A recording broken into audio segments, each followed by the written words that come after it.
Shalom Israel, Shalom, Shalom. It's Brother Marquas coming back with another video. First and foremost, I want to give all praise, honor, and glory to the Most High God, Yahweh, Ba'ashem Yahushai, right? Yahweh being the name of the Heavenly Father, and Yahushai being the name of His only begotten Son, who the world will call Jesus Christ. Shalom to the saints scattered throughout the four corners of the earth via the diaspora. Shalom to the brothers and sisters that's in this truth, and in sincerity, doing the work of the Lord in season and out of season. And this is coming back with a quick video. And this video is going into stop looking for handouts. I believe that's what I titled it. Stop looking for handouts and go get it. So me personally, know a couple brothers, whether they be, in the truth or in the world, they got that spirit of handouts to where they expect people to look out for them 24/7. All right, they expect brothers and or sisters to take care of them. All right, brother or sister may have that slugger spirit, that lazy spirit, that procrastination or a slothful spirit. They not working, they not grinding, and they expecting handouts from brothers and sisters. So with that, let's get Sirach 40 and verse 28. All right, if you got that spirit of I just want everybody to just give me a handout, or I just love being catered to, like that one Beyonce song. I believe that's Beyonce, right? That catered to song. As a brother and sister in the truth, you shouldn't want another individual, namely your friends or whatever, catering to you after a certain time. If you out the house, you a certain age, you shouldn't be looking for people to take care of you. So this is Sirach 40 and 28, and it reads, let me get there. Verse 28, it says, "My son, lead not a beggar's life, for better is it to die than to beg." The Lord said it's better for you to kind of give up the ghost than to live a beggar's life. Here it is. Every time you come around, brothers already know that you're going to ask to hold $5, $6, damn $20. Hey, brother, hey, let me hold 50 real quick. Let me hold this real quick. I'm gonna pay you back. All right, every other, it's like damn clockwork at this point. You ask the same every time Friday hit, cause Friday, brother, payday. But Friday to hit, and you ask the brother for, $30, $40, $50, and that's like again, it's on clockwork. I'm gonna read that again. The Most High said in Sirach 40 and 28, it says, "My son, lead not a beggar's life, for better is it to die than to beg." That's deep, man. The Lord said it's better for you to give up the ghost than to beg. Let's go to 2 Thessalonians 3 and 7. All right, 2 Thessalonians chapter 3 and verse 7. So now, you see how the Most High looks at individuals that live that beggar's life. Now, it's different if may fall on hard times and, you're trying to get back on your feet, and through your humility, you may ask a brother to, loan you or send you some bread. That's different. But if this thing is constant, consistent, and you're known for being a beggar, you're known for being that brother who just don't work. You got that Tommy spirit of Martin. All right, never got a job. Or if you do get a job, don't nobody know because it's not really showing. All right, you don't want to have that type of name and or reputation. All right, it's 2 Thessalonians chapter 3 and verse 7. It says, "For yourselves know how ye ought to follow us, for we behaved not ourselves disorderly among you." Right, because the apostles, they behave themselves in a certain way to be a beautiful leader for the churches. All right, Paul and the apostles, they showed their leadership through their actions. Therefore, the churches, they have to follow after the ways that the apostles followed.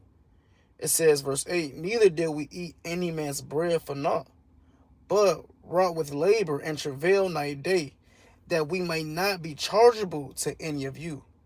Right? It said that the apostles and these men, they worked and they grinded for their own bread and their own labor. When you read Matthew the 10th chapter, you read how Yahushua, he told the apostles when they're sent out to not take anything with you, because people are gonna, cater unto you, for lack of better terms. Greatly paraphrasing. He said, don't bring, too many coats, etc. Because wherever you go, I'm gonna make sure that they take care of you through the Spirit. The apostles, as they was going and traveling and doing the work, they had so much integrity to where, they at some points, they didn't need people to take care of them, because the Lord already gave them things that was sufficient for them. So they didn't always need people to, take care of them or provide for them. And that's a beautiful spirit to have. Now again, in this context, they were going and establishing churches. When you travel, when you do the work, go to these different cities, brothers, they'll have things set up for you. But apostles, they through their leadership, right, and through their love for the Most High, and for their love for the church and the examples that they wanted to set, they said that we didn't even eat any man's bread for naught, but wrought with labor and travail night and day, that we might not be chargeable unto you. Not because we have not power, but to make ourselves an example unto you to follow us. Because if you're head of a church, you have power to have men, not necessarily cater to you, but you have the power to charge men to do certain things that stuff is running over. If a brother's going to a city, that city has to have things set up for the men that's traveling there, so things can be, set up and, right. But the apostles, they were saying they didn't even ask for that no man may be chargeable unto them. And that shows the type of mindset that our fathers had, to where they had integrity and they had the type of spirit to where I don't need to be catered to. I don't need I don't need handouts. I could get it on my own. And again, that's a beautiful spirit to have. All right, again, don't be that brother who just expects, brothers to always land you something. You abusing Tobit 4:7. Are you abusing Deuteronomy? I believe that's 15 and verse 8 on down. All these precepts that go into alms, 1 Corinthians 13, that go into alms or charity. You just abusing brothers with those precepts so they can cough up a couple of dollars. Brother, go and get a job. Go and provide for yourself. Go fend for yourself. And stop banking on brothers that had that $15 every Friday. Because, again, that's his payday. Go and get it. All right, this Genesis. Let's go to Genesis 14 and verse 20. Let's go to Genesis chapter 14. All right. And verse, let me get there. Number 20, dealing with Abraham, right? Now, when you read Genesis 14, you had the king, you had Lot, right? Lot was taken, right? Lot was in Sodom. He was taken. Abraham, he wants to go get back his brother, or his nephew, rather, right? He wants to go get him back. Now, in the midst, the king of Sodom, he wanted to repay Abraham back for doing so. So this is Genesis 14 and 20. It says, and blessed be the Most High God, which have delivered thine enemies into thy hand. And he gave him tidings of all. And the king of Sodom said unto Abram, give me the persons, and take the goods to thyself. And Abram said to the king of Sodom, I have lifted up mine hand unto the Lord, the Most High God, the professor of heaven and earth. And, it's like it, verse 23, it says, that I will not take from thee a thread, even to a shoe latchet. So here it is, Abraham. He went to war, and he brought back all the spoils. The king of Sodom said, look, you just give me the persons, you can keep all the spoils. What did Abraham say? He said again, verse 23, that I will not take from thee a thread, even to a shoe latchet. Man, I'm not taking nothing from you. Not even shoestrings. I won't even take a shoestring from you. Even though I put in the work, even though I kind of went out there, went to battle. Hey, look, I don't want nothing from you. That's a beautiful. He wasn't looking for handouts. It says a thread, even to a shoe latchet, that I will not take anything that is thine, least thou shouldest say, I have made Abram rich. Because people will say that, and people will hold that against you. Here it is, you've been asking this brother for $20, $50, $70. It's adding up, piling up. And that brother, he may hold that against you. You may, say something or do something. The brother may say, yo, don't I always do this for you? Don't I always do that for you? The brother may turn into your enemy, and now he's boasting how much he took care of you. Now, again, that's different if, you fall on bad times, things happen, and you got to take that route of, you may stay with a brother or whatever the case may be. You may need a couple dollars or whatever. But this is going into more so So again, someone who's just a sluggard is someone who is comfortable with people relying on him. Again, Abraham, his spirit was to not take nothing from the king of Sodom. So the king of Sodom couldn't hold anything against him. That's what you call him, a real man of honor, right? That's honor, you know. You sitting up under a brother's bosom, uh, pocket watcher. There's no honor in it. We just read that in Sirach 40 and 20. All right, don't live a beggar's life. Better is it to die than to live a beggar's life. Let's go to Genesis 26 and 12. And you see in these different accounts, what something that they all have in common is that they all condemn a slothful, sluggard, lukewarm, lazy individual. Let's go to Genesis 26 and verse number 12. It says, Then Isaac sowed in the field and received in the same year 100-fold, and the Lord blessed him. Look at that. You gotta imagine how much work Isaac was putting in. It said Isaac sowed in the field and he reaped how much? And 100-fold. Didn't say he reaped 20-fold, 30-fold, 50-fold. It's mean he sowed in the field and he reaped 100-fold. If that's not labor, if that's not grind, I don't know what is. And Isaac, as we all know, his father's Abraham. Abraham was rich in abundance. Read that in Genesis 12, Genesis 14. Hey, Abraham had so much cattle and so much wealth. And Lot, they had to split up. Because it was just too much, in here. It was too much going on. That's how rich and abundant they were. But guess what? Isaac, even though his father was rich and very wealthy, he still had in his mindset, I still got to get this on my own. He didn't have that Edomite spirit to where they just passed down all this slave inheritance money. They descendants don't do nothing. They just inherit millions of dollars in blood, billions of dollars in blood. What did Isaac do? He still sowed in the field and he reaped 100-fold. He gathered for himself. As a man in this truth, we got to get it for ourselves. All right? Don't, again, for the millionth time, don't bank on the next brother to go get it for you. You got to go get it. All right? You got to have that spirit and that mind to work. The Lord said in Sirach 7 and 15, hey, not laborious works, neither husbandry. So let's go to Ecclesiastes, right? 9 and verse 10. This is just exhortation for, brothers that may have a slothful spirit, brothers that may be, and or sisters that may have that spirit of being overmuch content, I'll say, in your position, knowing that you can do better. This is exhortation for you to get up and go get it. This is Ecclesiastes chapter 9 and verse chapter 9 and 10. It says, Whatsoever thy hand findeth to do, do it with thy might. But there is no work, nor device, nor knowledge, nor wisdom in the grave whither thou goest. Hey, when your time come, give up the ghost. You can't say, man, I wish I could have did this, or I wish I could have did that. I know I could have did this better, I just didn't do it. You don't want to have that spirit of regret. Had all that potential stored up in your spirit. The Most High gave you all this potential, but you just decided to cast it away. You don't want to have that. You don't want to have that spirit, that mindset, knowing that you could have did more, but you never did. And that could be with anything. First and foremost, the work of the Lord. Secondly, taking care of your family, your kids, or whatever the case may be, or working job wise, certain goals that you may have in life.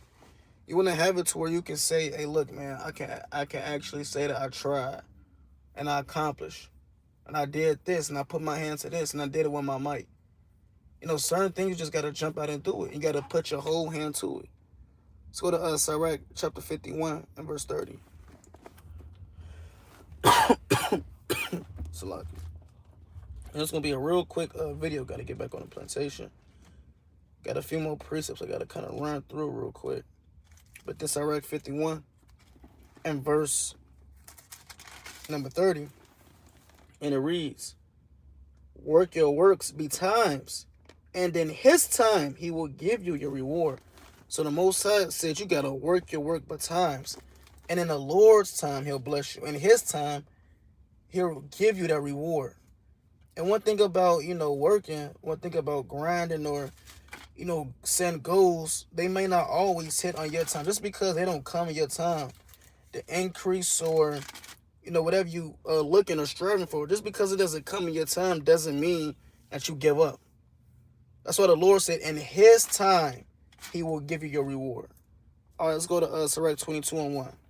Sirach 22:1, it says, a slothful man is compared to a filthy stone, and everyone will hiss him out to his disgrace. All right, now check this out. It says, a slothful man is compared to the filth of a dunghill. And the Lord said, a slothful man is compared to a pile of, sugar honey iced tea. Dung. If you're slothful, if you're lukewarm, if you're what's another word? If you're a sluggard, the Lord said you ain't nothing but, a dunghill. Dung is poop. So you're a hill of, again, shit. And that's what the Lord compared a slothful man to. So if you don't want the Lord looking at you as a slothful sluggard individual, get up and go get it. For the 77th time over, don't bank on the next man to look out for you. Don't bank on the next man to take care of you like he's your parent or something, your guardian. Whatever you need, whatever you want, you gotta plan upon tables. You just gotta grind for it. You gotta have that mind. It all starts in the mind. That's one thing too. You gotta have a strong mental. You have to have a mind to work, as it is written in Nehemiah the 4th chapter. For all the people had a mind to work when it came to building the wall. Let's go to Proverbs 6, verse number 6. Get a few more. Then I gotta kind of close out. This is Proverbs. Kind of gotta see the pages. All right, this is Proverbs chapter 6. And verse number 6. And it reads, go to the ant, thou sluggard, and consider her ways. Be wise, which having no guide, overseer, or ruler, provideth her meat in the summer, and gathereth her food in the harvest. How long will ye sleep, O sluggard? When wilt thou arise out of thy sleep? So you even have the Lord said, I believe that's Job, the 12th chapter, verse 7. You can learn certain things from the beasts, from the animals. One thing with the ant is that it's an animal that will always work continually. It doesn't need someone to go out and command them to do certain things. He just does it. You always see an ant work. You never see an ant standing idle or BSing, kind of hiding off, ducking off in the back. You always see them grinding and working. The Lord said, go to the ant, thou sluggard, you slothful person, and consider the ways of an ant. The same way an ant is always laboring and working, that's how man has to be. That's how our minds have to be set up for. Right? Individuals that work. I believe that's Genesis, the 3rd chapter. The Lord said, by the sweat of your head, really paraphrasing, man got to work. Again, I'm paraphrasing a lot because I got to get back on the clock. Nonetheless, this is a mindset that we have to have. Let's go to Proverbs 10:4. And it reads, he becometh poor that dealeth with a slack hand, but the hand of the diligent maketh rich. You see that? So I'm going to read that one more time. It says, he becometh poor that dealeth with a slack hand. So if your hand is slack, lukewarm, BSing, don't be surprised when, you find yourself living under a tree, living under a bench, living in a tent somewhere. Why? Because the Lord said, again, he becometh poor with a slack hand, but the hand of the diligent maketh rich. Have a diligent hand, have a diligent mind, have a mind to work. Proverbs 13:4. Again, I'm running through these real fast. It says, the soul of the sluggard, right, desireth and hath nothing, but the soul of the diligent shall be made fat. Spirits outside. I'll read that one more time. It says, the soul of the sluggard desireth and hath nothing, but the soul of the diligent shall be made fat. So a sluggard man, he's gonna desire things, but he will never obtain through his slothful and through his laziness. But a diligent man, he will obtain because he's gonna put the work in to receive what he's grinding for and righteousness. All right, let's go to last one, Proverbs 21 and verse number 5. It says, "The thoughts of the diligent tend only to plentiness, but every one that is hasty only to want." That's why we read earlier in Genesis, the 26th chapter, verse 12. What did Isaac do? He reaps and he received 100-fold. When you read Genesis, the 30th chapter, Jacob, he kind of went into Laban's house having little, and when he left, he had an abundance. Isaac, what was, not Isaac, Abraham, what was it? He was a very wealthy individual. Job, very wealthy. Our fathers, they had the spirit of work and the grind. They didn't have that spirit to just, again, sit back, get fat, look for individuals to take it. No, we didn't have that. We had the mind of work. Just read Ezra, Nehemiah, Haggai, Zechariah. Read about the building with Zerubbabel and Joshua.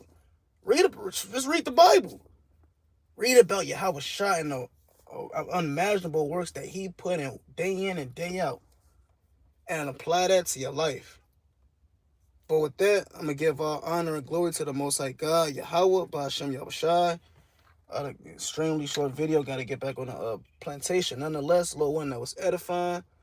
Most High will, you receive knowledge and had a mind to work and not a slugger mind.